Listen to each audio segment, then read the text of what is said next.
Antibodies and vaccination. Antibodies. Structure. Antibodies are Y-shaped proteins that are made up of 4 polypeptides.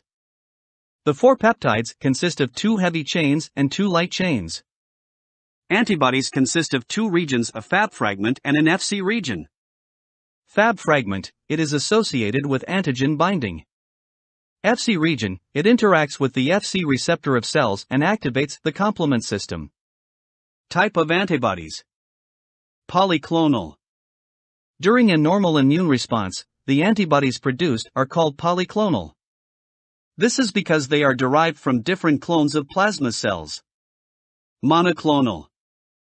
Monoclonal antibodies are homogenous, that is, they are derived from the same clone. Usually, monoclonal antibodies are produced in a person with multiple myeloma as a plasma keeps dividing.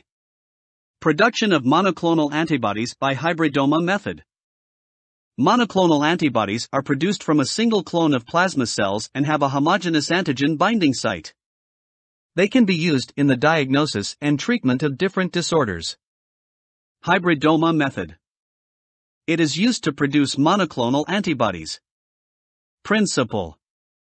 The principle of the hybridoma method is to produce a hybrid cell. This cell contains the property of B cell, that is the production of antibodies, and also the property of myeloma. Due to these myeloma properties, they produce only monoclonal antibodies. Method. Laboratory animals such as mice are exposed to an antigen. This antigen results in the production of cells against it. These B cells are extracted and fused with a myeloma cell. Using electrofusion, the B cells and myeloma cells are fused, creating a hybrid. This hybrid consists of properties of both cells. Selection of hybrid cells on HAT medium, hypoxanthine aminopterin thymidine medium.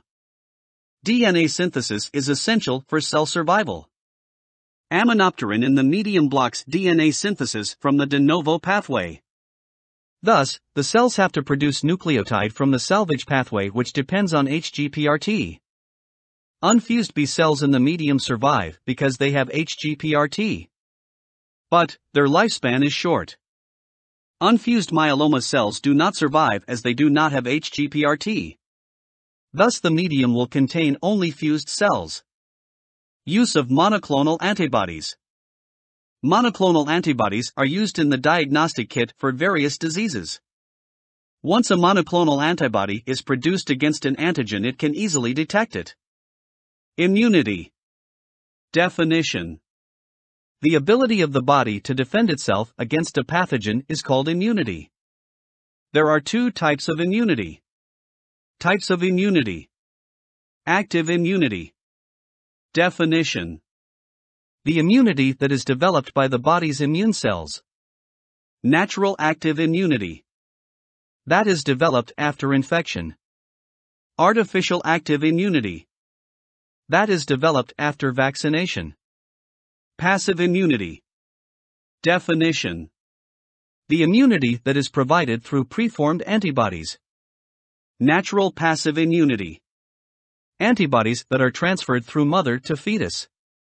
Artificial passive immunity. Antibodies that are transferred through another person or animal. Vaccination. Immunization is the process of creating immunity in a person. Vaccination is a method of immunization. It consists of a dead or weakened pathogen. These pathogens consist of antigens that the immune system identifies and starts an immune reaction against it. Thus, in case of another infection with the pathogen, the body already has antibodies and memory cells. Thus, vaccination can help in the prevention and control of the disease. Global eradication of diseases. Who runs campaigns of vaccination across the world to eradicate diseases? Smallpox. Smallpox has been eradicated from the world through vaccination. They have eradicated it successfully by immunizing a large number of people. Tuberculosis. Tuberculosis is caused by Mycobacterium tuberculosis. BCG vaccine is developed to provide immunity against. Although WHO is still unable to eradicate it. The reason is that new strains are emerging to do improper antibiotic use among people. Measles. Measles have a very high infectious rate, thus, a large number of people have to immunized before eradicating it. Besides this, immunity is developed after many doses of vaccine. Cholera. Cholera is caused by Vibrio cholera, which causes gastroenteritis. It invades the intestine where it causes the infection. Injectable vaccines are not successful as it takes time to reach the intestines. Oral vaccines are right now under development.